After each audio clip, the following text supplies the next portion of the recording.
Welcome again for the third time today. Now we are at the third and the last part 3 of presentation today, which is entitled Sharing. As we will see soon, this part tries to connect the integrative strength of the projects with the disparities between places, between social and economic challenges within society and communities. Thus, the general aim of the field work presented in the following projects is to establish an understanding of places based on participation in collective activities of various groups of citizens. Once again, before start, let me just shortly acknowledge that the whole event is still recorded, so please take that in mind. I would also like to remind you that and invited you actually to join the roundtable discussion, which is going to be right after the part 3, basically starting in 5 p.m. We will open part 3 with two very nice project presentations. The first one is done by Anna Ryan Maloney, making the first statement with the project entitled Narrating Place in Limerick. Anna is professor at the School of Architecture at the University of Limerick in Ireland. The second project is entitled Meer als wonen, or More Than Housing 4.0. It is a project conducted in a large scale that simultaneously encompasses rural and urban development. The statement will be done by Eva Schwab, which is affiliated with the Institute of Urban Planning at TU Graz in Austria. Both Anna and Eva are members of the Working Group 4. This part will be enclosed by the respondent comments on the projects done by Angeliki Scioli, professor from TU Delft, and Sonja Novak, professor at the Faculty of Humanities and Social Sciences in Osijek, Croatia. For the purpose of being in the time frame that we somehow have to control, I would now give the floor to Anne and invite her to share the screen. Anna, and just you can put the microphone on.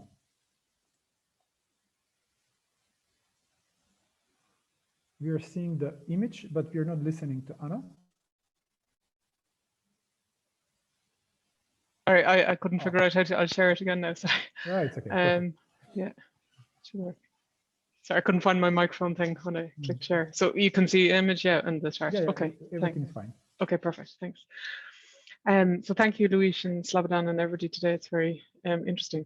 So Limerick City has a population of 105,000 and is sited on the longest river in Ireland, the River Shannon.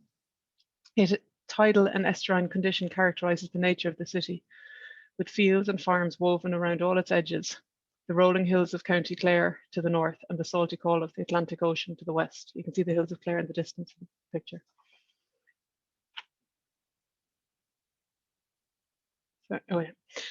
Limerick retains the historic richness of its medieval origins, the Georgian brick expansion of Newtown Perry seen here, and the continued development of subsequent centuries. Limerick's contemporary challenges are both social and spatial. The life and viability of Limerick city centre, in the previous photograph, is under threat as a place to live permanently. Instead, people are drawn to live in the suburbs, such as this, or beyond in nearby rural towns and villages. The strength of Irish rural and cultural histories are, in part, responsible for this. 20th century policies to rehouse Limerick City tenement dwellers resulted in a number of public housing schemes at the edges of Limerick City that, given the lack of public social infrastructure, have developed into some of the most deprived estates in the country of Ireland, with cycles of high unemployment and the consequent educational and economic challenges. Related to both of the above situations, the significant Georgian fabric of the city, such as seen in this image, remains under threat from continued dereliction, lack of economic and perceived value, lack of financial capacity to maintain the buildings, and threat of continued demolition in part to make way for overscaled commercial development projects. Both the city and the people of Limerick have immense grit. strength and a resilience, and they continually rise to respond to the challenges that develop. Much work by Limerick citizens, its university and parts of the city's governance continues to be done on valuing and revaluing the social and built fabric of the city. These are ongoing acts and challenges to which the aims of this cost action resonate deeply. So I'll introduce 3 projects now. It's actually quite brief, but that each have aspects that relate specifically to this theme of sharing, and more broadly are very close to the cost actions focus of involving local communities and empowering communities. The first project is Narrative 4. This is an organisation that I've been aware of for some time, but only recently have fully engaged with. So Narrative 4 was co-founded by a group of artists, including internationally renowned Irish author Colm McCann. It's a global organisation that focuses on encouraging and building empathy among young people as a way towards helping students understand that their voices, their stories, actions and lives matter, and that they have the power to change, rebuild and revolutionise systems. That's Colm McCann's words. The base of Narrative 4 is in New York, and it has its second office in Limerick on the ground floor of a Georgian house. Some of you may have visited there. I know some of you have visited there. It was the former city library on the main thoroughfare of O'Connell Street, seen here just about in this photograph. The core methodology of Narrative 4 is story exchange. A group of teenagers or young adults is brought together, and programs work in schools and youth groups for a number of sessions over a number of weeks. Narrative 4 works across 16 countries and many of the states in the US, so that sometimes the participants may have very different social and cultural backgrounds. A theme for the story exchange is set. The participants then work in pairs. Each person listens to the story of their partner, the other person, and then they retell the other person's story back to the group as though it was their own story, taking on the name and the voice, the I of their exchange partner. This oral story exchange and storytelling method encourages the participants to dwell in someone else's body, in someone else's skin, in someone else's country, in someone else's mind for a while, to recognize the value of their story and the stories of others, thus allowing for the development of ideas of belonging, ideas of becoming. They're all the words of Colm McCann. So currently I am in the middle of a 2-week elective, a new elective for 4th and 5th year undergraduate students of architecture in Limerick.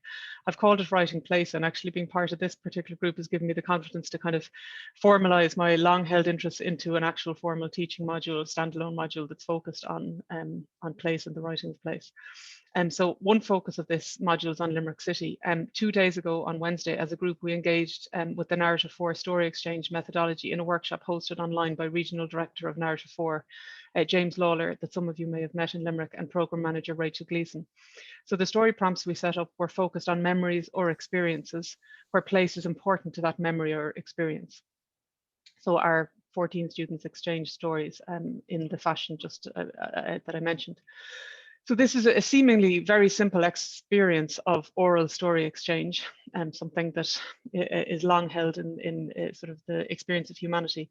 It's of active listening and recounting, of hearing another person tell one's own story, that opens up new understandings, fresh perspectives, and works towards the development of fearless hope through radical empathy. And there is actually a profound experience in that simplicity, which I can now account for from my own experience. So a couple of things here relate to things that I've just mentioned. So Jorge just mentioned the relationship between this potentially and other academic things happening within teaching in schools. And I'm thinking also Italo and Sophie and Willie mentioned the differences between space and place and the nuances of that and the way you use the word space in the education of architects, and so I'm working with that, sort of differentiating that with place with the current group of 4th and 5th years that I'm working with. So currently they're writing their own stories today, all this week and next week, writing their places. So they'll have a body of writings by the end of next week.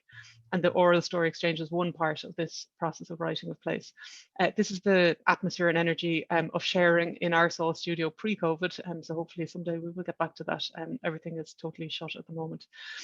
But I see the potential of involving the School of Architecture here in this method of story exchange further within the context of Limerick, and a diversification of the groups in which one might engage. This week was homogenous in that it was inside the School of Architecture itself.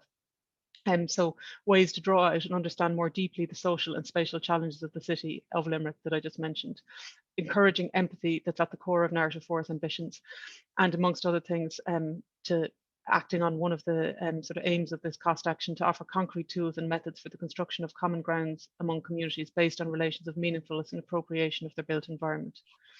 And there's a resonance with the work that the students are producing, the conversation with having in the conversation that was mentioned this morning between Fatma and Annalisa on perception or understanding someone else's experience and the lived experience of people. And also the sort of the idea of emotions and roots that Clara also mentioned. So I just kind of see all that coming through in our conversations this week with the students. And the lived experience of people sort of links to the next piece of work that I just want to briefly mention. Sorry. Which is, this was my doctoral thesis, which is now some time ago, but the methods are still very relevant and alive, let's say. So the book that emerged from the PhD is There Where Land Meets Sea, coastal explorations of landscape representation and spatial experience. So this work involved narrative methods in a variety of ways. It focused on generating awareness of the relationship between self and surroundings, that we need to come to a more active awareness of these spatial sensibilities, as our understanding of what we give regard to in our surroundings exerts a shaping or influential force upon that environment. And so in many ways, the focus on the writing of place now with the students is that step before actually making a proposition or making a proposal, or midway for the case of the thesis students in the middle of this, so allowing them to sort of focus deeply on the place and not necessarily on what they're going to put into or add to that place, and just a moment of pause, let's say. So I presented the coast as an environment where an awareness of spatial experience is heightened. So there was one rural site and one urban site seen here in the models here. The research engaged 62 participants over the course of 2 years, involving them in photography, drawing and conversation. So it was quite deep, enabling this exploration of spatial experience and awareness. The method of the project was also thus its philosophy. So aspects of this work that I think resonate strongly with this cost action include giving voice to participants' experiences and understandings of their surroundings, highlighting the significance of situated knowledge, the everyday and the ordinary, and writing not as documenting research, but writing itself as research. So the writing of place, heavily involving the words of the participants, giving voice to the people of that place, became a creative act for me as the researcher, a writing of these voices in a way that gives them space to breathe and weave together to develop their own narrative. It's too much to share any piece of that, but if anybody's interested, it's all in that book that I mentioned, or I'm happy to talk to anybody. I've worked in the School of Architecture in UL since 2007, and along with my colleagues every year, we guide and teach the research and design proposals with and for the City of Limerick. Most of the work tends to be located in the city, particularly for the first 4 years. So having built up a close and careful engagement with the city's fabric and its inhabitants, the school as a whole sort of demonstrates this commitment to the city in a way that parallels the meaningfulness, appropriation and integration outlined in this cost action. So the photographs, So there's also a research unit within SOL, the School of Architecture, called the IU, and it's developed impactful research on Limerick City and surroundings, focused on topics with social, economic and political importance, including health and schools, governance, smarter travel and energy.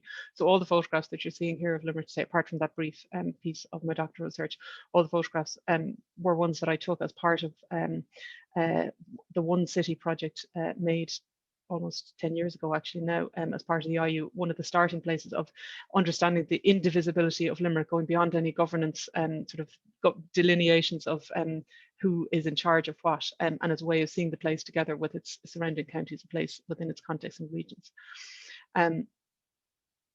The IU work that is built on year and year, every summer there's a detailed project, it resonates again with this cost action through the demonstrable impact of this work to inform public debate and influence policymakers in the public and private sectors at local, regional, national and international levels. It demonstrates strong potential for meaningful engagement between university and community, and has influenced actionable change in a medium-sized European city and will continue to do so as the work develops.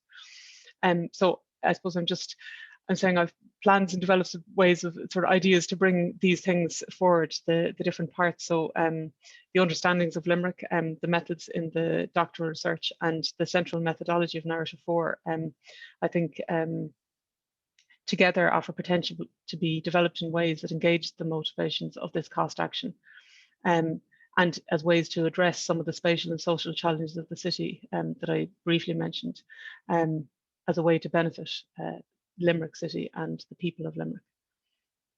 So sort of this involving of others, this sharing related to the theme of this session is setting up plans, I suppose, for future work and build on work that we've begun before.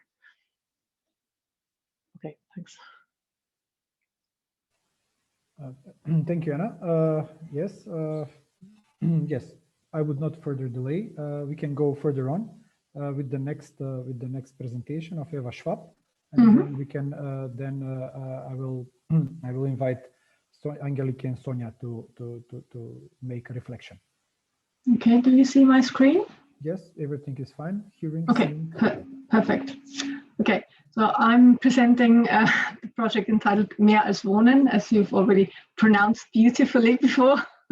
It's means more than housing, and is a project, a research project that we as Institute of Urbanism were commissioned to do in 2019 and the beginning of 2020. The project is located in Upper Styria, and it's a team effort, and I'm presenting on behalf of the whole group that did this project. So where are we located? We're located in Upper Styria, lying between Graz and Vienna. So the country's sort of two main metropolitan areas. It's an alpine area, as you can see from the aerial picture, and it has this big valley where all the infrastructure and traffic infrastructure lies. So this is sort of a more like a urban area within this alpine region that is very well connected to Vienna and to Graz. Yeah, and nevertheless, sort of the hinterlands are not very accessible, and accessibility is a main issue. Another main issue of this area is its industrial past, mining and industrial past. So the steel industry has declined in the last 30 years, and has left a lot of vacancies, a lot of obsolete structures, and this narrative of decline. Yeah. And on the other hand, a very active narrative of a glorious past that people would like to reconnect to. On a sort of a more current basis, as I already mentioned, the area is very well connected. It's a very touristically active area. It still has a lot of well-paying jobs in the industry, but it's not considered as a place to live. So anybody who is working, or most people who are working there, really commute because it's so well connected. And so we were commissioned to develop a strategy for modern housing for the region. So a vision for locally specific projects and a combination of different forms of housing and social infrastructure to counter the prevailing unsustainable development of single-family homes and high car dependency that now characterize the region. Yeah. And yeah, and I didn't want to give you impressions of the region by its beautiful landscape or the picturesque industrial ruins, but more of the mundane, what it looks like, what housing is there at the moment. Some sort of from the 50s, still related to the industry, former housing for workers, more or less newly developed single-family homes, gardening, so this close interaction with the landscape, yeah, and the landscape always present. And when so the title of this part was analyzing the situation. And when I say analyzing the situation, I not only mean sort of doing research into the area, understanding statistic data and spatial data, but I also mean it by understanding our own position as planners and designers.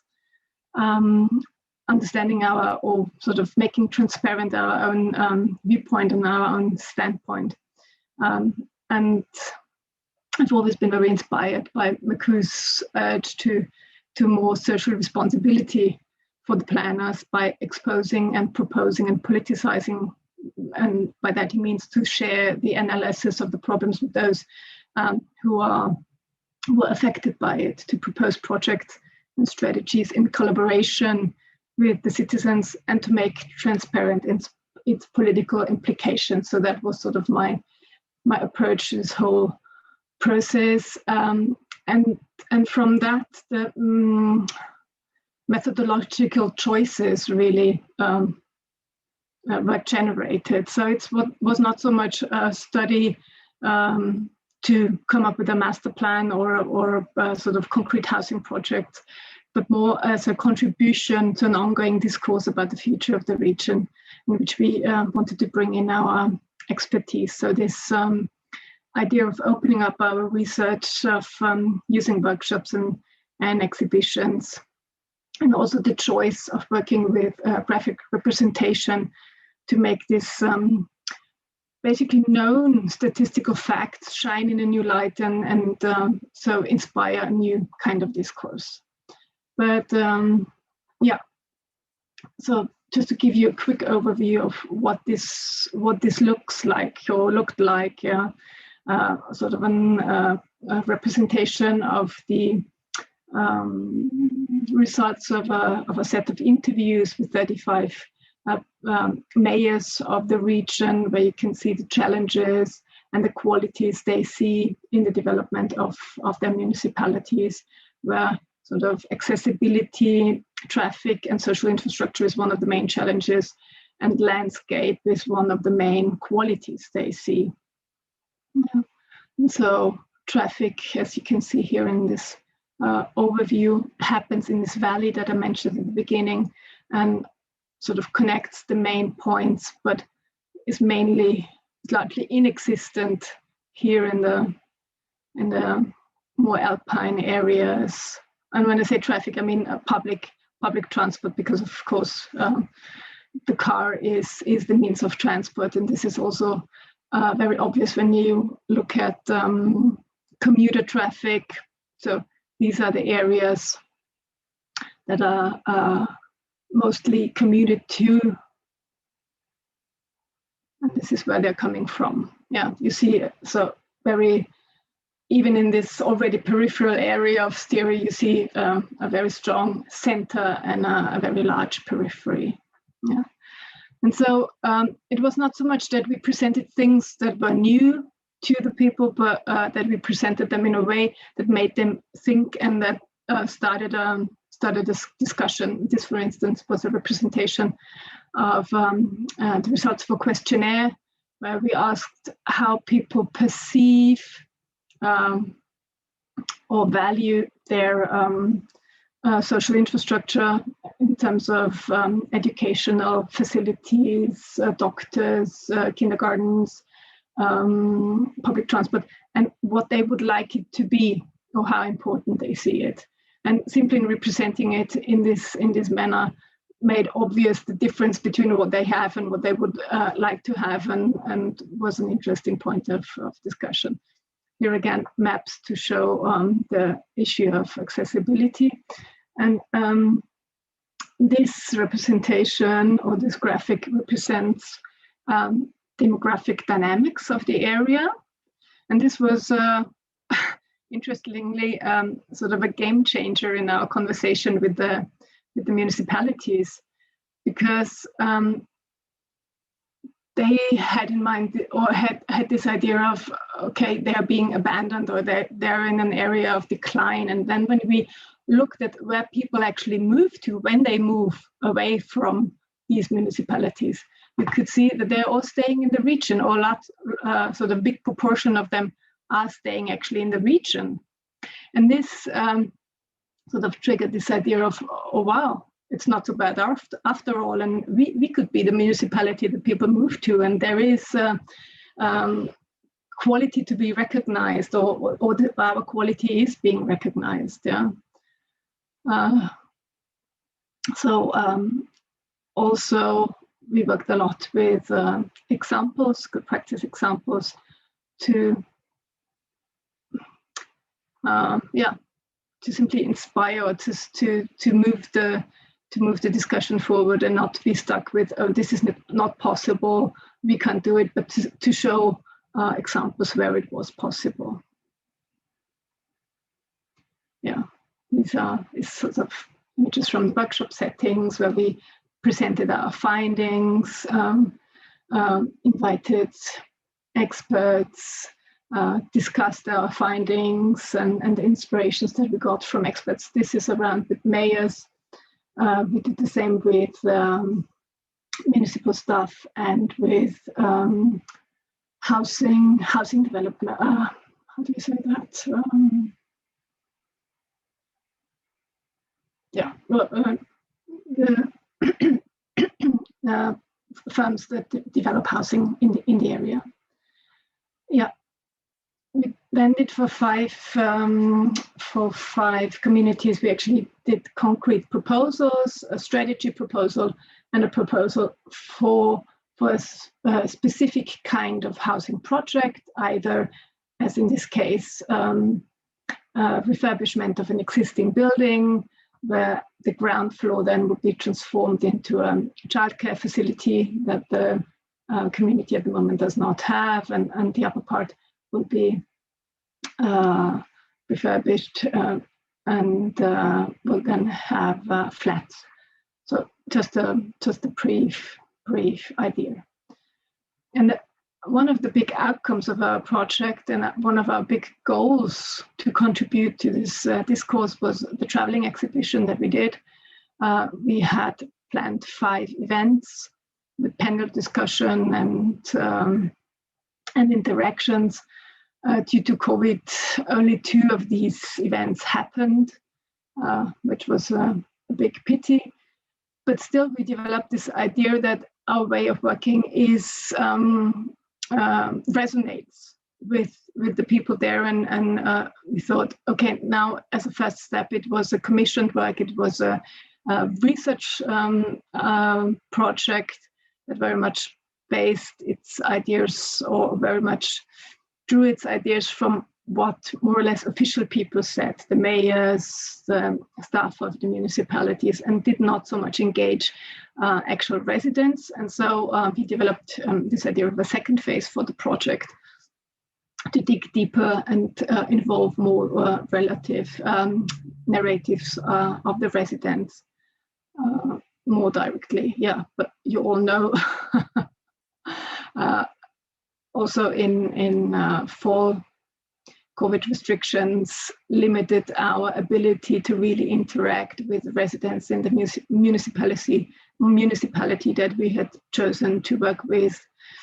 And so even though our students did come up with fantastic ideas that very much focused on the idea of engaging citizens and sort of not presenting so much as a master plan or fixed ideas of how this municipality could develop, but more of what the decisions are that need to be taken, and what the processes are that could be triggered. It raised profound discontent on both sides that there was so little interaction due to the COVID restrictions. But interestingly, this was not the end point, but it actually triggered a new discourse, not so much with the residents or with the people living in the area, but more among the students and ourselves as teachers, namely to question our position as planners and designers. So, and in that sense, I'm actually quite happy with the situation as it is, or I've come to accept as it is, and I don't see it as a failure, but more as a different kind of learning experience. Because they all questioned very critically how they can work as planners and designers without the input and without the narratives of people, and came to the conclusion that it was not really possible.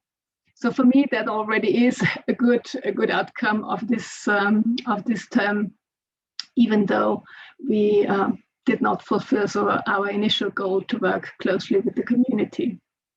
So yeah, that's it from my side. Thank you, Eva. Yes, now it's time for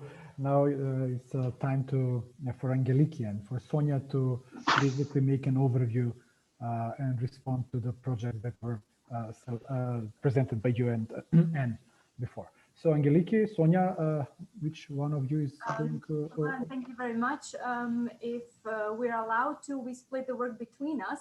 So I'm going to reflect on the first project by Anne Ryan Maloney, narrating Place in Limerick, and Angeliki will reflect on the second project, Mehr als Wohnen. So without further ado, I'd like to start. The methodology used in this project, narrating Place in Limerick, is storytelling in its base. It's a kind of exchange. And narration, as we know in the narrow sense, occurs by means of language, be it oral or written, or even in visual form. It's a kind of communication. The urban place around which this project revolves is the city of Limerick.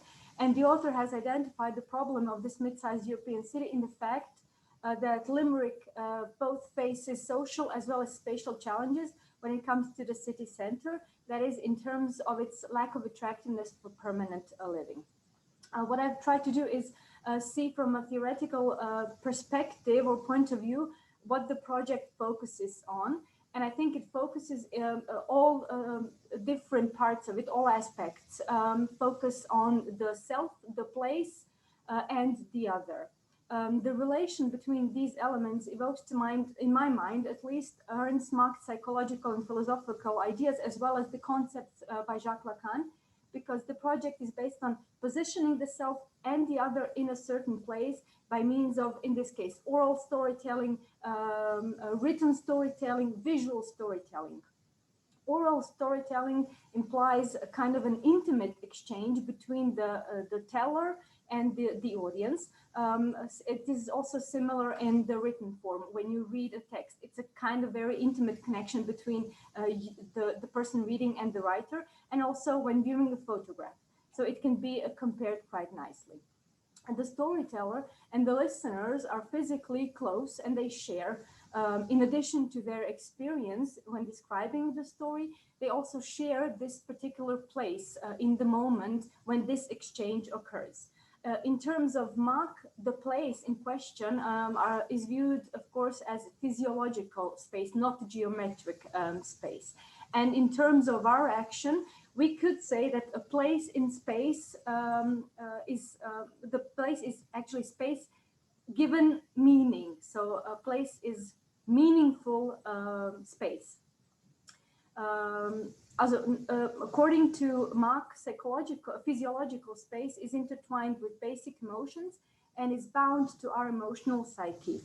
Mach considers place and space as one of the elements of our inner experience, which is highly non-uniform and highly individual, depending on our own individual perception.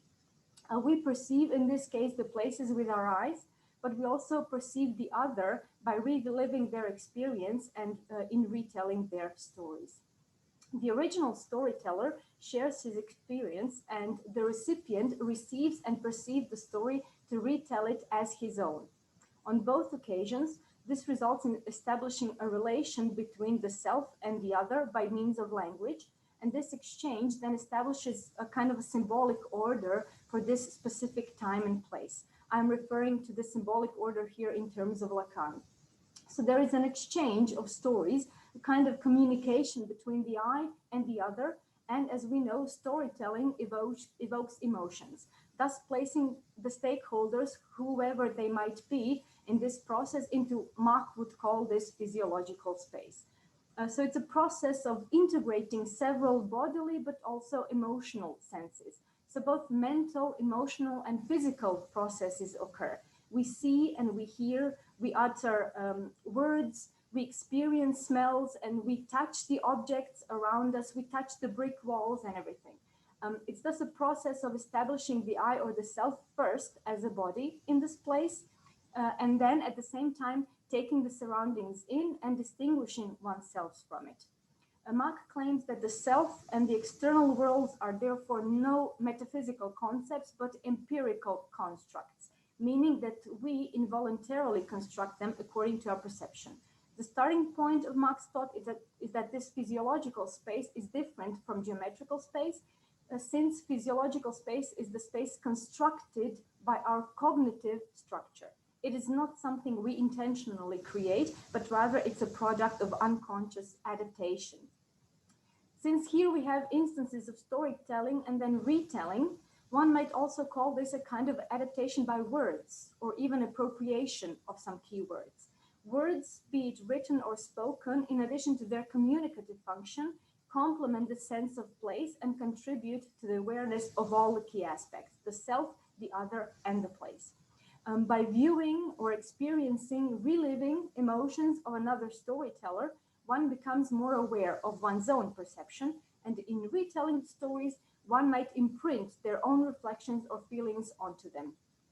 When retelling or reflecting on the stories of others, the metaphysical borders between subjects might become blurred, because then the question is, whose story is it? Is it by the original storyteller because it has been changed? Is it from the storyteller who took over the story and adapted it and changed it to a degree?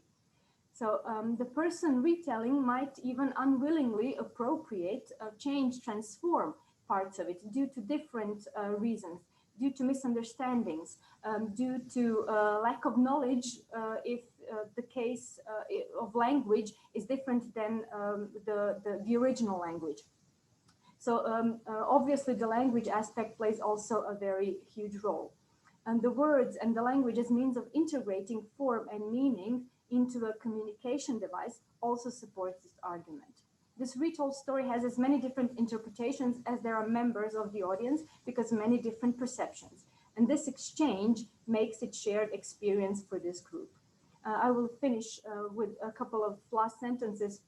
So the writing, reading, telling, retelling, visualizing of stories is thus not only social and spatial exchange, but also psychological and philosophical exchange and sharing of ideas, be it consciously or unconsciously, which we do by choosing our words because words have meaning.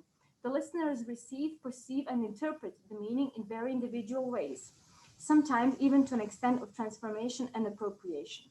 In this project, the recipients make the retold stories. At the same time, they share the experience of others as their own, and the borders between individual experiences disappear and disintegrate, contributing to the mutual integration of group members. Thank you. I hope I left enough time for Angeliki, who should now take over. Thank you very much, Sonia. Absolutely enough time. Thank you, Anne and Eva, for very interesting presentations. And thank you, Slobodan and Luis, for giving us the opportunity to be able to actually actively interact with our presenters. Eva, I enjoyed both our presentation and the written documents and the graphics quite a lot as I was skimming through them. And I have to say that if I were asked to give a title to my response, I would call it The Multiplicity of Sharing, because I cannot think of a project appropriating more than you guys do the mode of sharing, and Slobodan with Luis could not have placed you under a more appropriate thematic. And let me explain what I mean. If we look up the definition of the verb to share on the Merriam-Webster dictionary, and I know that for people who come from literature, that's a very cheap trick, but architects love definitions, and Sonia has given me permission. So please, nobody get upset. So if we look at the definition, we encounter that there are basically three sub-definitions that are associated with the verb as a transitive verb. The first one reminds us that the word means to partake of, to use, to experience, to occupy, or to enjoy with others. So, share as to partake of. In your case, your project indeed partakes of the serious concerns regarding the current sociological conditions of the region of Eastern Upper Syria, the dramatic decline of its long-established steel industry, as you exhibited, the fact that it has lost many of its inhabitants, and the fact that the current state is more as of a place of commute than actually to live in. But your project also partakes of the belief that is also shared by the municipality who approach your institution, that the existing strong features of the region, like its alpine tourism or its still important industry, can horn a sustainable vision for the future of the region based on locally specific projects. Share as to use. Your approach shares methods of analysis and investigation of various modes and from various disciplines. It starts with statistics, moves towards questionnaires, and by the way, small parenthesis, I would love to know what questions you guys asked your audience and how they reacted. It goes towards interviews with local actors and inhabitants, and interviews that are meant to bring to the fore the stories of this specific personal and meaningful engagement with the area. Furthermore, your project at another level shares these stories among all the members of your group, the group of your institution, as a repository of knowledge and a foundation for the development of an architectural proposal. Share as to experience. Your architectural proposal indeed advocates a very specific and uncommon experience for its future imagined users. Your intergenerational housing, as you call it, that includes from child care facilities on the first floor to core working spaces to student housing, even a public gym. I would love that, by the way, if I were a student. Prescribes future scenarios of spatial experience that are not often encountered and are based on the premise that the lived experience of the users will be one full of interactions among all the different age groups accommodated by this special housing project. Share as occupy. An intergenerational housing project is by default occupied simultaneously by a variety of inhabitants who all share similar spatial, but most importantly, social conditions that will highly determine the character and atmosphere of such a building. Share as to enjoy with others. And this is the part of the definition I like, or I should say I enjoy the most. Because indeed, the way your architectural project is envisioned will only be successful if all the different users can enjoy together the communal spaces, the gym, the working places. This enjoyment of the architectural project will be the parameter that will guarantee the project's social sustainability, longevity, and of course, will lead to the osmotic integration of its community. It will also hopefully prompt the creation of similar units or units with fine-tuned appropriate programs in other spots, in other locations of this beautiful area. The second definition of the word to share means to tell thoughts, feelings, experiences to others. Indeed, the inhabitants of your architectural projects will tell their thoughts, feelings, stories to each other. They share with the others, slowly and over time, allowing them to bond as a community and form a group not of just simple individuals, but of people caring for and finding meaning in the building altogether that are daily appropriating and living in. On a second level, the notion of share as to tell thoughts, feelings, and experiences applies as well to all the actors, stakeholders, mayors, civil servants that you approached, that told you their stories, experience, thoughts, points of view, and their stories that led to the proposed architectural project. And on a third level, to share as to tell includes also your own organization who have been telling through your traveling exhibition, related catalog, your workshops, your presentations like the one today in this webinar, the experiences of this whole process. And this brings me to the third and fourth definition of the word to share, two definitions that have been recently added to the dictionary following the technological developments of our times. To share means to distribute on the internet or to post something on social media platform.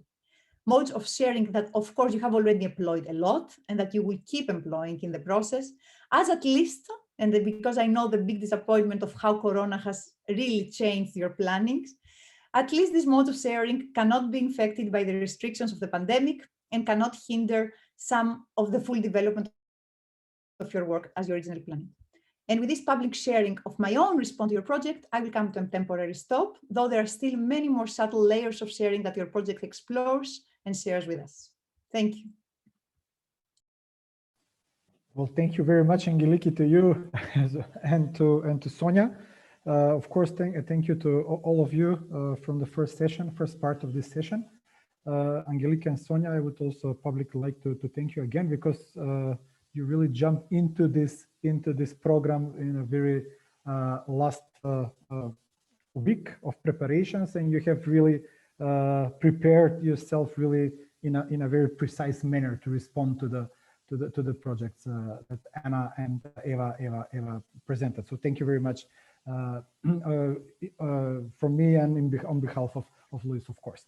So we are going further on because of the time.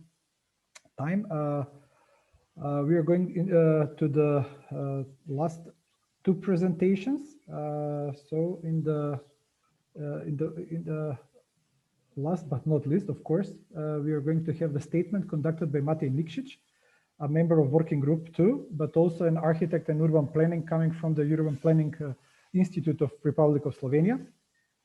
Matej will present the project Neighborhood, Public Space and an Active Role of Residents. Very interesting project that they were doing recently, that he conducted together with his colleagues from the Institute of Urban Planning. After that, Dacia Bula will present another project, a bit different, but with the same strength as Matej's, as the one of Matej. The project is entitled Living Next to the Port, Eco-Narratives, Local Histories and Environmental Activism in the Daugava Delta. Dacia is director of the Institute of Literature, Folklore and Art at the University of Latvia. And the project she will present is a result of the teamwork with very multidisciplinary research background. The session will be closed with the critical comments and overview of the projects done by Lorin Nicolae, which is part of Working Group 3 and is Associate Professor at Ion Mincu, University of Architecture and Urbanism in Bucharest, Romania. I would not take any more time because I really like to see the presentations. I know the projects, but I think it's very good to share them with broader public. Matej, could you please share your screen? Thank you. Thank you, Slobodan. Just a second.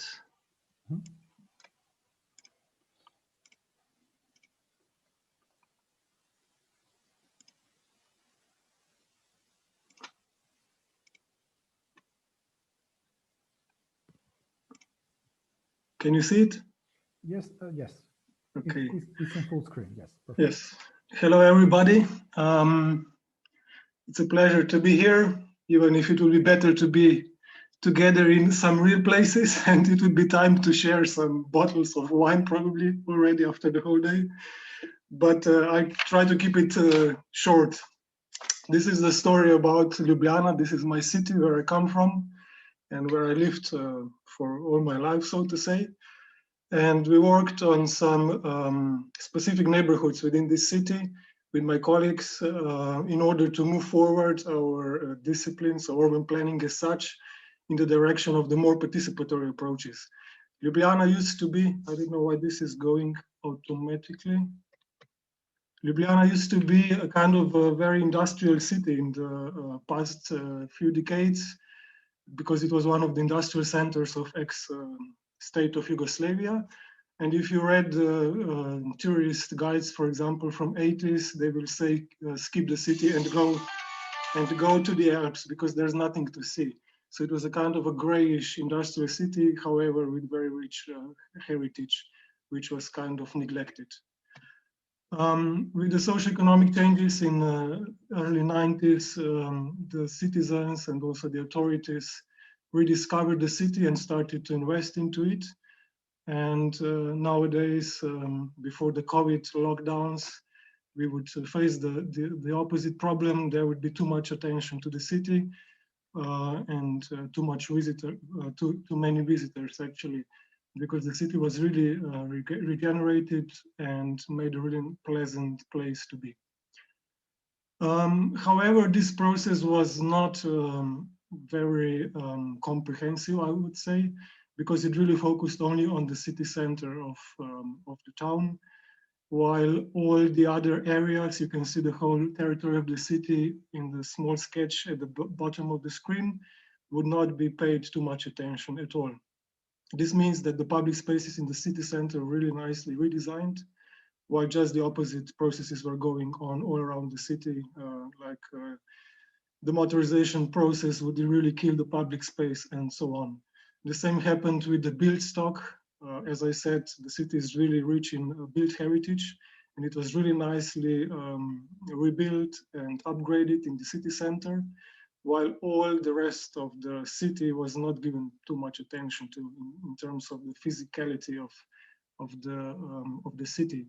And we have really large problems in our suburban areas, which are large in the case of Ljubljana. So I would say that Ljubljana is kind of a very typical neoliberal, but also post-socialist city. This is the context we are talking about, even if you will not find it in any official PR material of the city nowadays. But with some critical analysis, we quite quickly come to this conclusion. And what's very distinctive for Ljubljana nowadays is that the urban development as such is really led by the market forces. Including this regeneration of the city center that I mentioned. It's a pure interest of the market as such. As I said, the rest of the city, I'm sharing here some images, is looking much worse, and it's also losing its attractiveness in terms of the living environments, the quality that it can offer, while still some very big projects are going on in the suburbs as well. And these are, of course, again, related to the interests of the big economic players. Ljubljana is one of the cities in the broader region which has the biggest shopping areas in the city. By the statistics, it's our shopping malls are the biggest in the wider region, so of the Central Europe. If the new housing estates are built, there are big intentions to build gated communities. So the exclusive housing, there's no, the share of the social housing is really low, and the new elite is really searching for something more and exclusive. Another very strong process going on in the suburbs is the privatization and physical shrinkage of the public space. You can imagine that the socialist city was built according to the modernist paradigms with lots of open spaces, lots of greenery between the blocks of flats. And this is now all jeopardized by the market forces and built over by the new developments, again, not very much in reach of the average population. We are quoting here one of our philosophers, which is most known internationally, that's Slavoj Žižek, and he's claiming that although the government makes claims about increased citizen participation and democracy, the important decisions are made in the interest of capital. So also other professions would see this. But Slavoj Žižek then goes on and says it is easier to imagine the end of the world than the end of capitalism, unfortunately. So what do? Do we just accept this fortune or misfortune, or can we do something? And we as urban planners, of course, are for some years already questioning our role in all these processes, because we should be in charge, at least in some parts of the development of the city, but very clearly the city is developed in a very different direction. One of the self-critiques that we are actually making note on is that our profession is very much questioning itself how it can make use of the new technologies, the digitalization processes. We are really building lots of databases, trying to understand how the social media can be integrated into the processes. And of course, there's lots of potential in this, but I think it's really taking lots of our energy and attention. On the other hand, there are also some other movements that are trying to go back to the roots and try to humanize the urban environments again in a bottom-up manners. And we were fortunate enough to take part in one of the long-lasting European projects, which started in 2006, actually. And it had already 4 sessions, so to say. The first one in 2008 and so on. The last one is just starting now. And the project actually is about how to understand the needs and aspirations of local population when trying to improve the quality of life in our cities. Not in the areas that are of interest of the market forces, but in the areas where really the majority of population lives. Our case study was one of the most densely populated parts of Ljubljana. It's the northern outskirts, and it's called Ruski Tsar, or Russian Tsar in English. It has about 3,500 households, so it's not too large, but believe me, it's very big for the scale of Ljubljana, which has about 250,000 inhabitants. This is actually the first neighborhood that was built as a critique of the modernist planning. So it is reintroducing the street space and the public space as such. It was an important part of the concept itself. But nowadays, this is a kind of a neglected place. No one's space. There's lots of interests, partial interests and privatization initiatives that want to develop something here, but there's no concept of the public space in its social dimension. So we started to understand what's going on in this space, and we found some very interesting NGOs that were trying to claim this space back in terms of that it should belong to the local community and not some partial interests of different stakeholders that already appeared in the neighborhood. This is the local initiative Skupaj na ploščad. I hope that Damjana could join us today. She is one of the initiators, but due to the very complicated lockdown situation in Slovenia, she could not do it.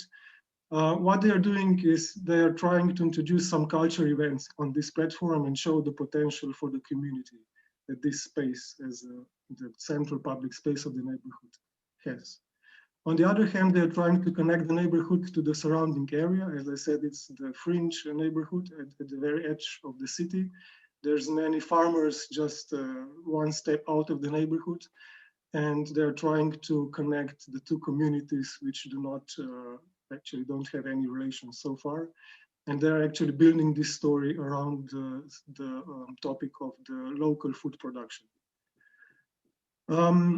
This European project gave us the opportunity to experiment in this neighborhood. And the experimentation was focused on the question how to get the local community involved in the regeneration process. Because the neighborhood was built in the 70s, it's actually in a very bad physical shape. Some installations are falling apart. Some structures which are built of the reinforced concrete are really dangerous already. So there is very apparently a need to do something about the neighborhood, but our planning system is not well equipped with the processes and the tools that would take the inhabitants into the process. We started with different tools like the neighborhood walk. We were trying to understand both problems and the potentials of the neighborhood together with the most active inhabitants.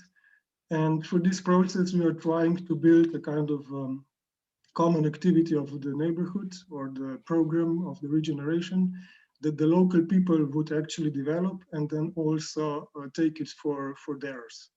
The main idea at the beginning was that we try to make the first push and then the program would develop on itself together with the local NGOs that were already existing in the neighborhood.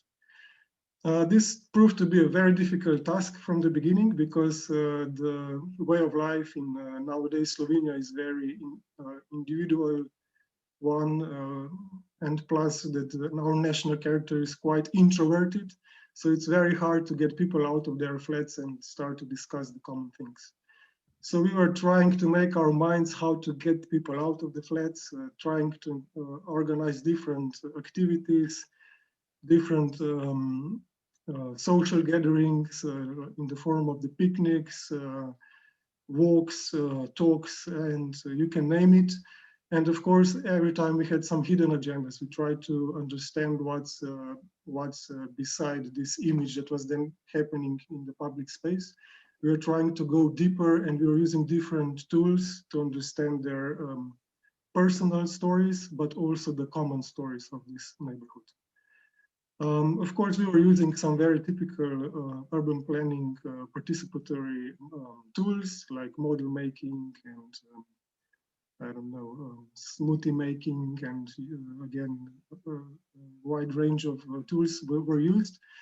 But at some point we discovered that at all the events, certain people would appear while the larger local community would never appear in our activities. And then we got the idea that maybe we should also switch to this digital dimension and start to develop some digital tools that will be adjusted to the needs of the very local community. And that's how the idea of the photo story of our neighborhood was born. And thanks to the very strong IT support that we have within this institution, we could develop an online tool and an application for the mobile phones, where people could very easily share their photos and short captions to explain the stories of the neighborhoods. Because we are very aware of all the problems that the neighborhood has, we decided that we will channel this discussion in a positive direction. And we ask people to submit the photos and captions under certain topics to understand the qualities of the neighborhood altogether. We managed to get really good responses. People were really eager to contribute, and we already started the process of common understanding of all the narratives that appeared, but unfortunately we didn't then develop it further and make it part of the planning processes which we're trying to make up the official regeneration agendas. I will not go into the details here, but I have to be self-critical in regards to what we managed to achieve. We managed to achieve to collect the individual narratives and stories, but we should make a step further.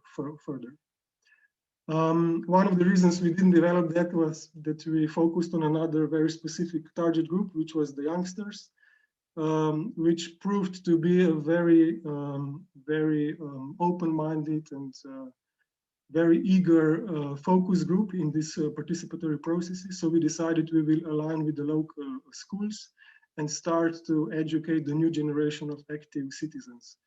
Of course, all these activities were very playful. We were trying to teach them the basics of the urban planning through, of course, for some lecturing and discussions, but many of the activities were actually going through the gaming, model making, discussing, drawing, and so forth. We were very happy that we took this decision to develop this tool into the detail, because based on this, then the whole families would be joining our final activities, which were really making changes in the also physical fabric of the neighborhood, and we were already establishing some new equipment and giving some more sense to these public spaces. I have some more photos here, but maybe to conclude, I started with this complex background that the city of Ljubljana is facing right now, and within this process, we were trying to understand who are the actors that need to share and need to integrate their urban narratives to make this aged up, kind of forgotten suburban large housing neighborhoods reactivated and regenerated. Of course, within our project, we had this few stakeholders which are listed here, but the whole situation is much more complex. As I already said, the market is really shaping the future of the city right now. So they are very important and very strong actors, and they need to be taken into these processes and also share their agendas together with others. Then we think that the authorities really have to make their voice heard as well. We have the feeling, after all these years of experiences and practical work in the neighborhoods, that the neighborhoods are kind of saying, yes, we have the official right, but we cannot do much because we have to fulfill the needs of the market. And this, to our taste, is really wrong. And different narratives have to come from this side as well. Then profession on itself, as I said, we are very diverse in our activities and focuses. And maybe also ourselves, we have to ask ourselves what are the most important aims and goals of our activities. It's certainly not about digitalization and collecting the data. This is very sure for us. And then the communities at the end. we realized that either they are not given a voice at all, so that's why they are then left out of the process at the end, or they want to say something and have a voice, but they are not really equipped. They need kind of help. They need to be given some tools to be ordered to really add their narratives into the processes. And then we are back to the profession probably again, and the changed role of the urban planning, which should be the moderating role. And I will stop here because I'm getting too long, I guess. Thank you. Just one slide from this photo story of our neighborhood, which is, I think, very nicely reflecting what kind of narratives can be gathered from this kind of processes if we take time and if we put lots of energy into them. As somebody already mentioned earlier today, these participatory processes really take time, and we really have to take this into account. But it's very worth investment. Thank you. Thank you, Mate, as well. I mean, thank you for the very precise and very precise presentation, clear presentation, and actually thank you for beautiful images, but also very meaningful images. So not just the last one, the whole images through the whole presentation, they were really showing what are and what were and what are your intentions in terms of enriching the quality of these social housing projects from the past and how to reinvent them for the near future, of course.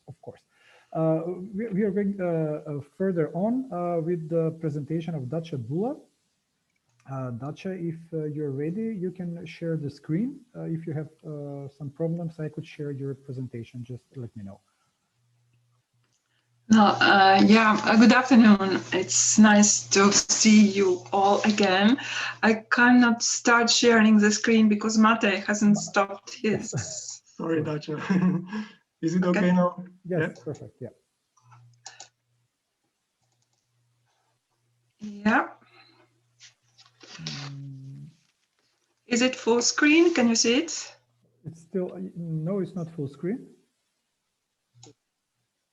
But maybe we should wait. Yes. Yeah. Still not showing in full screen on my laptop, but maybe you can switch off the share screen and try it again. Usually it works. Okay, now it's worked. Now it works. Now it works. It's okay. Okay, yes, fine. Now it works. Perfect. Thank you. Yeah. Okay. Yeah, I am presenting a project which is implemented by a group of 5 researchers, and as far as I know, one of them is among the participants of this webinar. The project is implemented at the Institute of Literature, Folklore and Art, University of Latvia. It's still in progress. It's a 3-year project, and it studies one of the European cities, the capital of Latvia, Riga. And although Riga defines itself as a Baltic metropolis, its population is constantly shrinking, and it might soon reach a status of a medium-sized city according to OECD classification. As the project's title suggests, the project focuses not on the city as a whole, but on a particular area, the neighborhoods located close to the port. So I am joining my voice to the former speakers of today who talked about port cities. These are 4 neighborhoods we are dealing with, and they are marked on the map. They all share a geographical location near the mouth of the Daugava River. They are former in different times. One of them as late as in 1960. As you can see, the 4 localities are roughly equal in size. They differ in terms of population, and each place has its own residential, urbanization, and industrialization history. but their common characteristics include ecological concern by the operations of their neighbor, the Port of Riga. And this is a project's team representing 5 different disciplines. As a keyword of this part of the webinar is integration, it might be said that the project is theoretically integrative as it combines perspectives from environmental science, sociology, anthropology, oral history, and narrative studies. And our aspiration is a more or less holistic picture of the urban life, including the aspects of value and meaning, history and memory, narration, ecology, and human agency. And the research questions of the project include, from the perspective of environmental science, specifics of territorial planning, environmental quality and values, as well as perceived intimacy of the neighborhoods. Our 2 sociologists explore the correlation between place attachment and agency of residents, and also how inhabitants assess the environmental quality of the neighborhoods. The issue addressed anthropologically is the history and current strategies of neighborhood activism, and it focuses on the 4 NGOs representing each neighborhood. The project also deals with oral narratives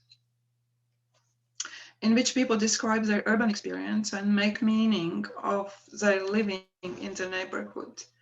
What constitutes the sense of place? How are the spatial transformations perceived and experienced? How are ecological concerns communicated? And finally, how the place attachment appears in people's life stories. And there is a particular bond between the project and this cost action, because it uses narrative inquiry to approach the ways in which city dwellers construct the meaning of their lived space, engage in symbolic appropriation acts, and experience the inclusiveness of urban space, or vice versa, the lack of it.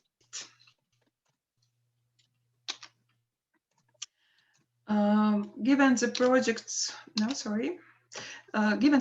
multidisciplinarity, it's a mixed method study using both qualitative and quantitative data. Its shared methodology is a field-based ethnography practiced by all team members, and all team members also rely on analysis of various disciplinary dependent data. The quantitative data have been acquired via online survey involving more than 2,000 respondents, while the dominant qualitative method has been interviewing, including in-depth interviews with the neighborhood residents, group interviews with local NGOs, and expert interviews with selected urban planning, municipality, and port administration officials.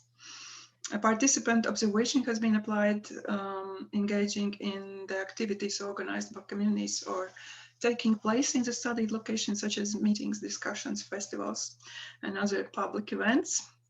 And we also have used the wonderful method of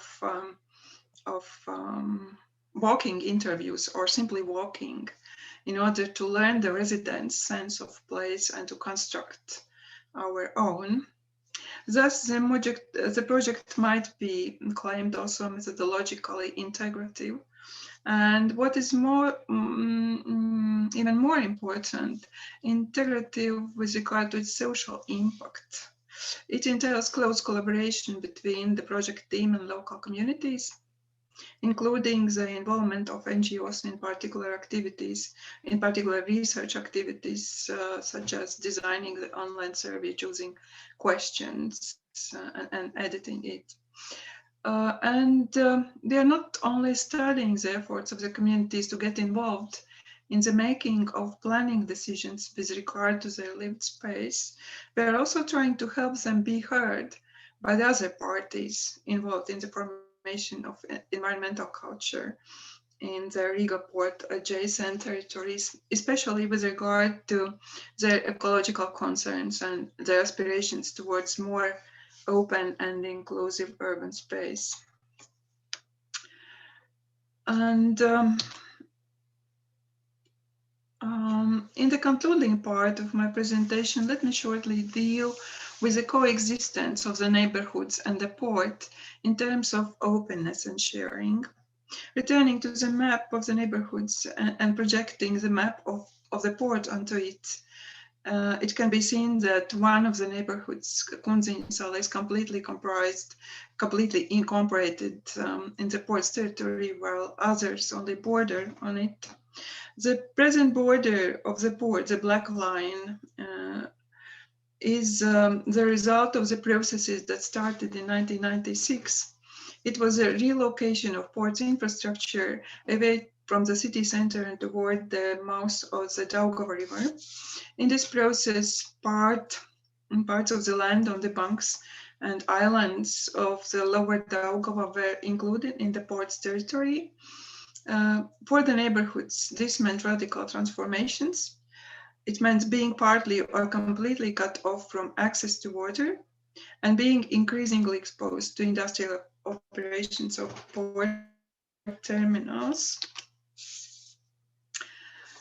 One of the most powerful built objects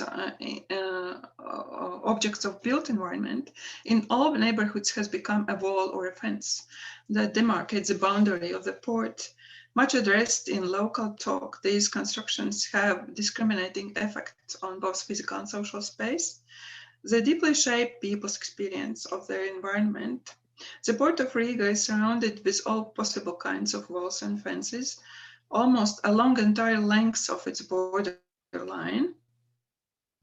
It has something to do with the law which demands that all the companies within port's territory be securely enclosed and guarded.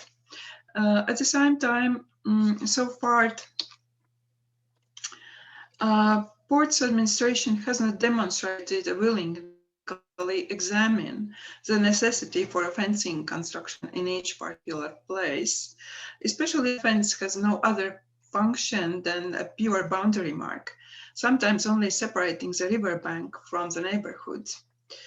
It's well seen on the photos that were taken in Vecmīlgrāvis on a hot day of the last July.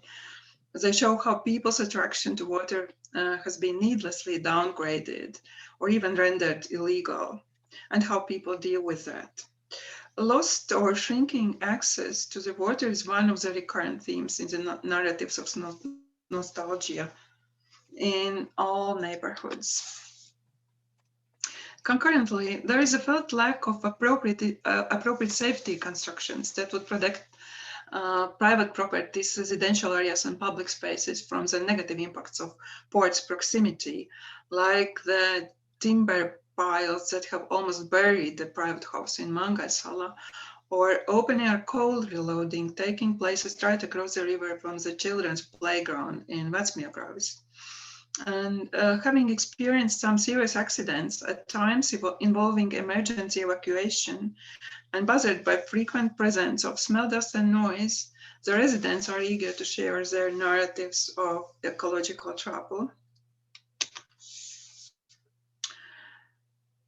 Border narratives in themselves, walls and fences surrounding the port provide material surface for various kinds of graphic discursivity, including the inside-outside controversies. The photo in the upper right corner documents a graffiti from Bolderaya stating in Russian, "The terminal will kill us all," while another one in the lower left corner invites to feel the beat. It's located on a street of Kunziņsala that has become a logistics corridor of the port. People who live beside it constantly suffer from noise and vibration. And it's quite customary that territories beside fences become zones for space appropriation debates and actions, and graffitis is one of the well-known subcultural means for this. At the same time,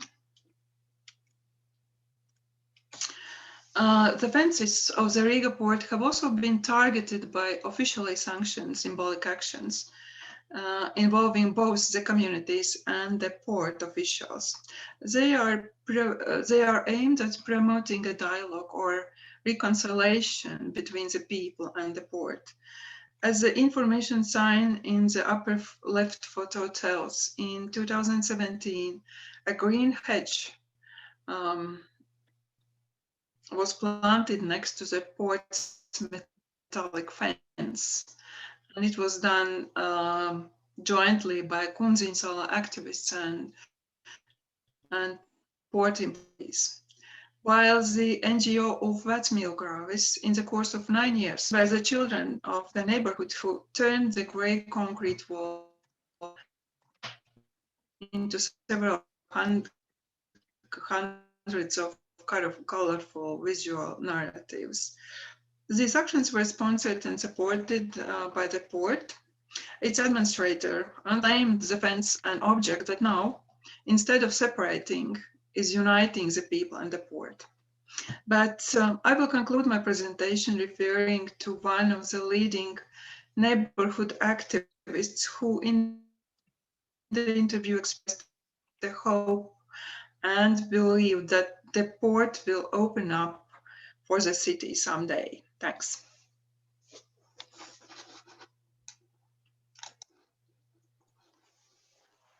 Okay, thank you.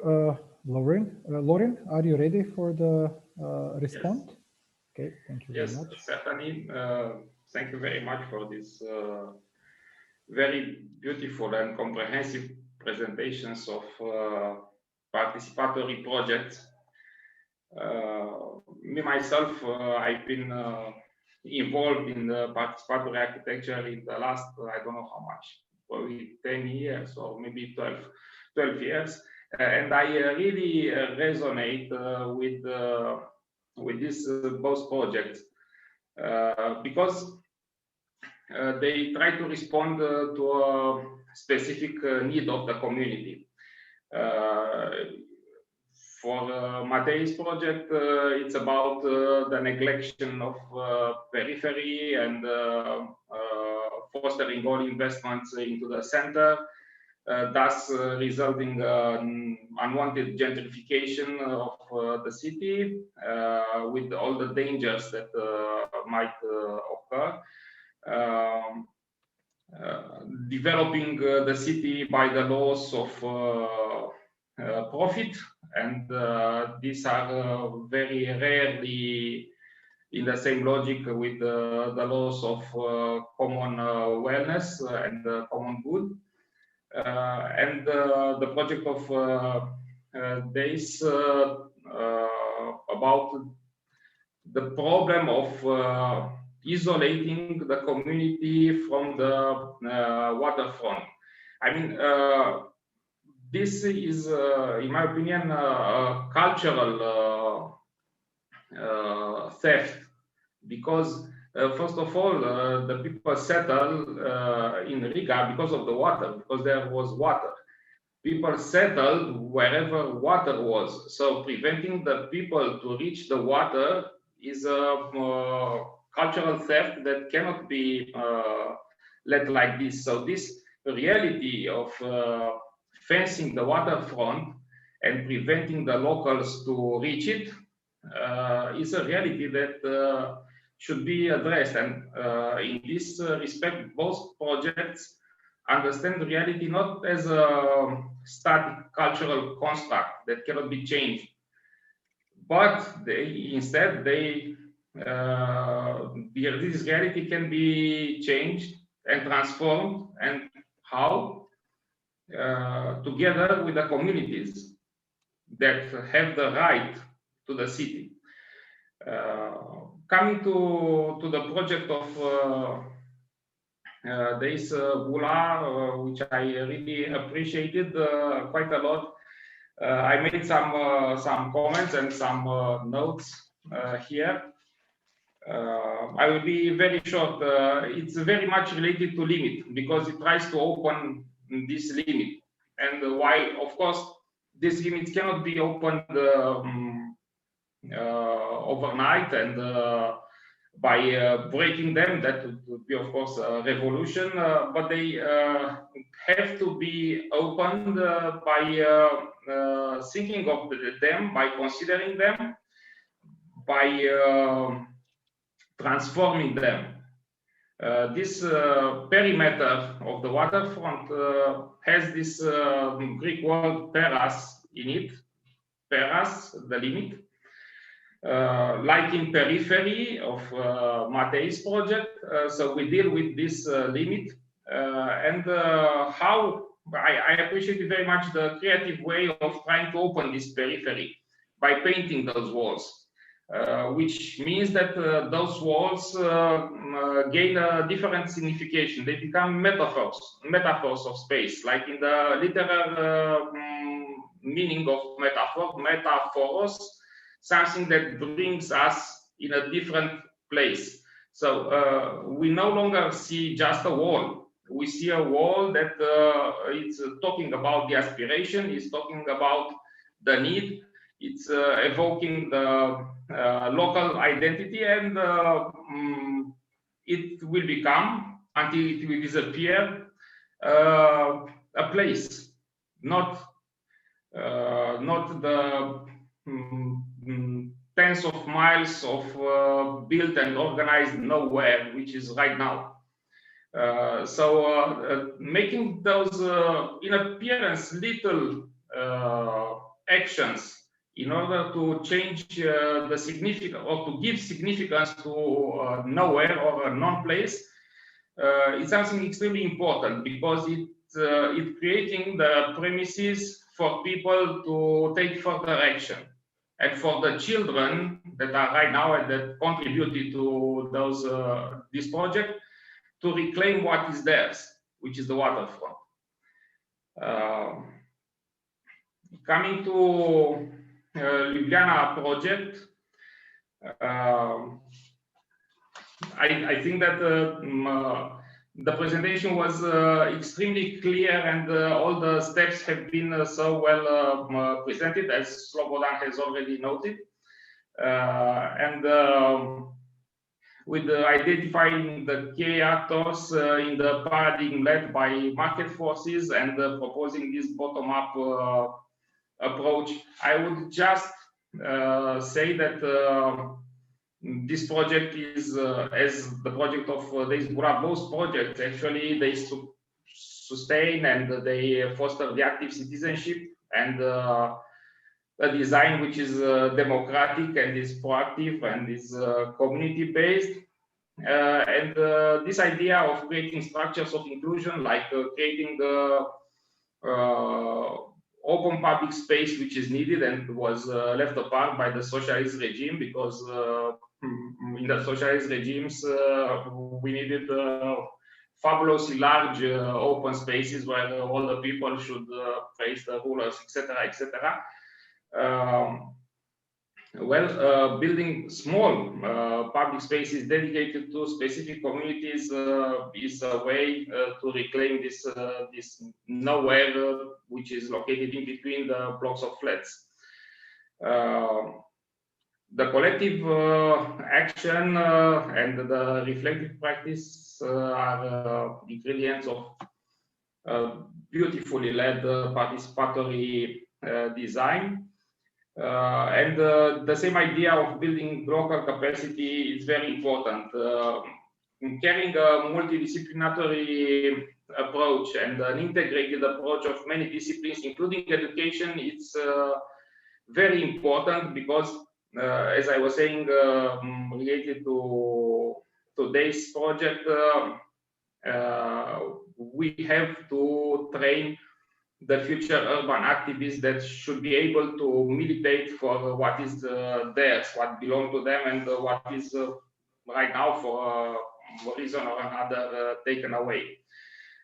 Both projects, they stay high on the ladder of participation of Sherry Einstein, which means that they deal with partnership with the community and with delegating decisions and even with citizens' control.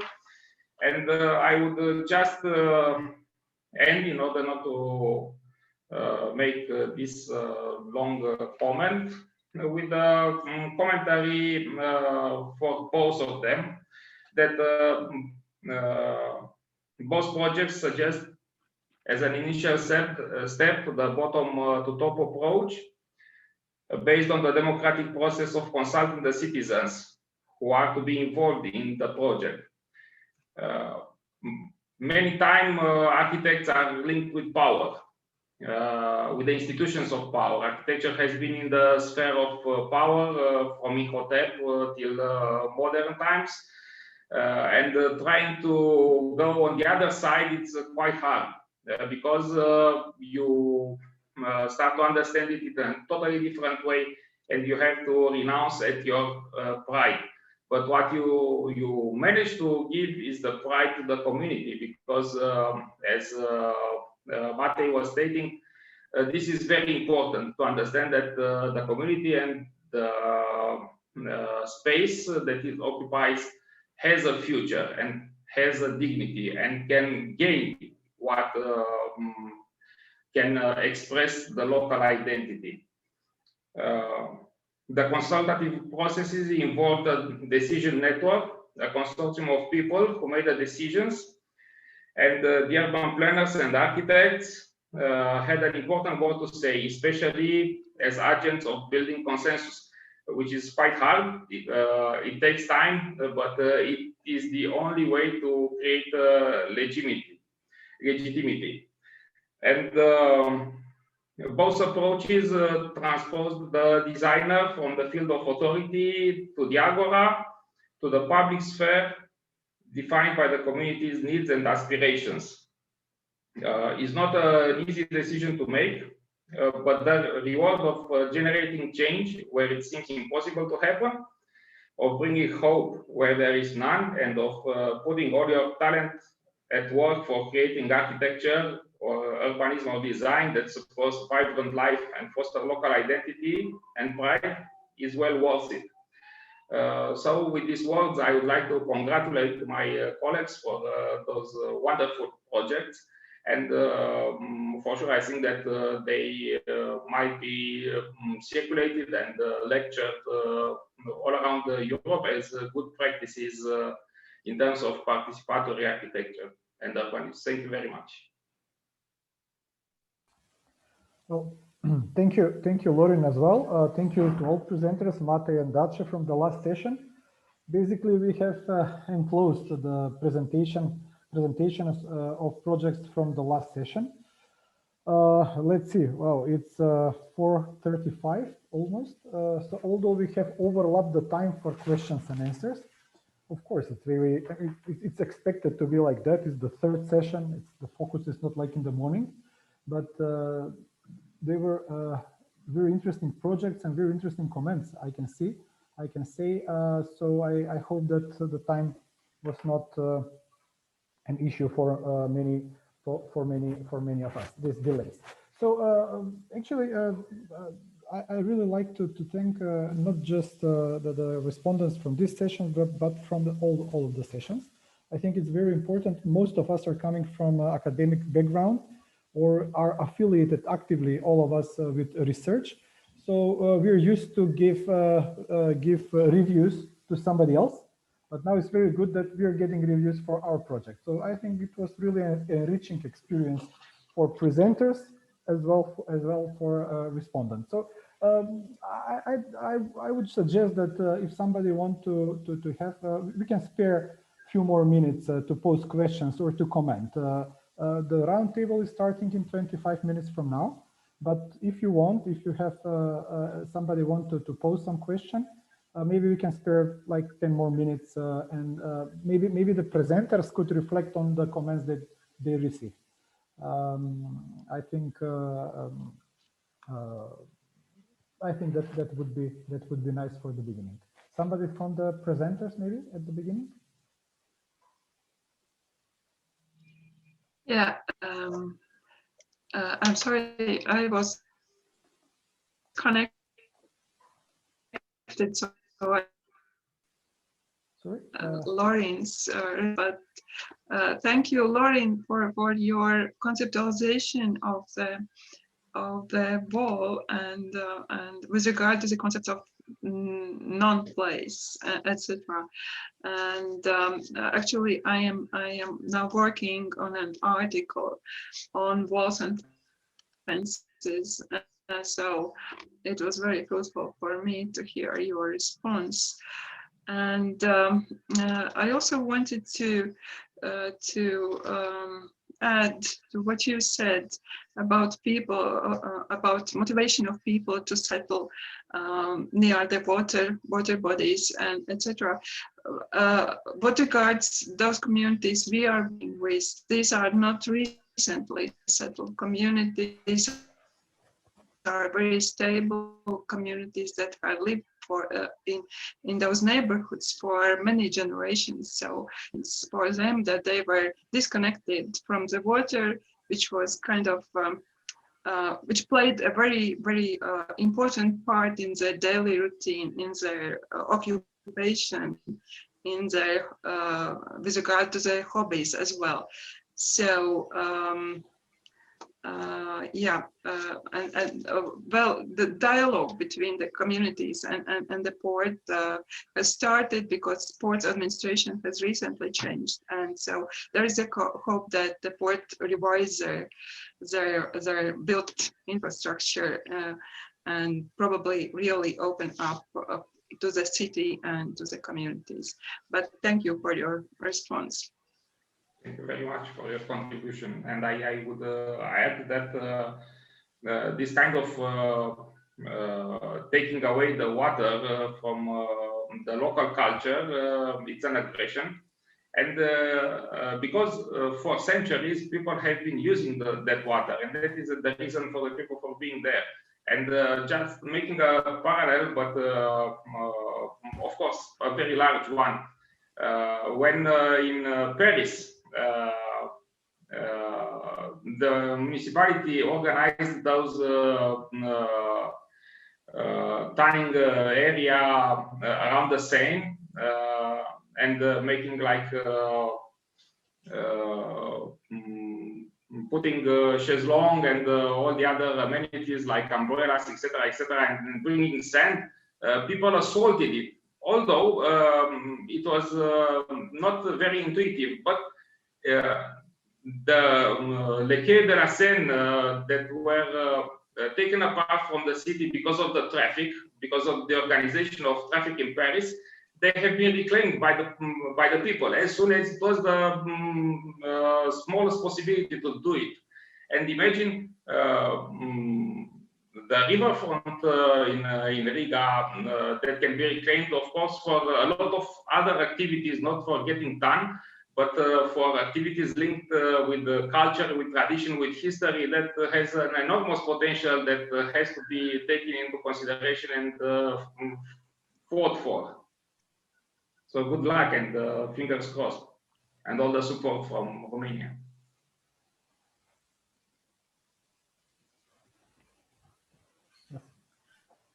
Somebody else maybe will raise a hand or write a comment in the chat.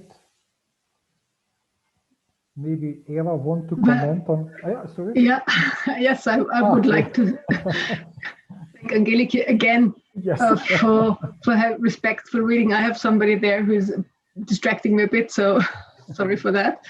And as always, when somebody from the outside looks at your own project, they see things that you yourself in doing them don't see so clearly.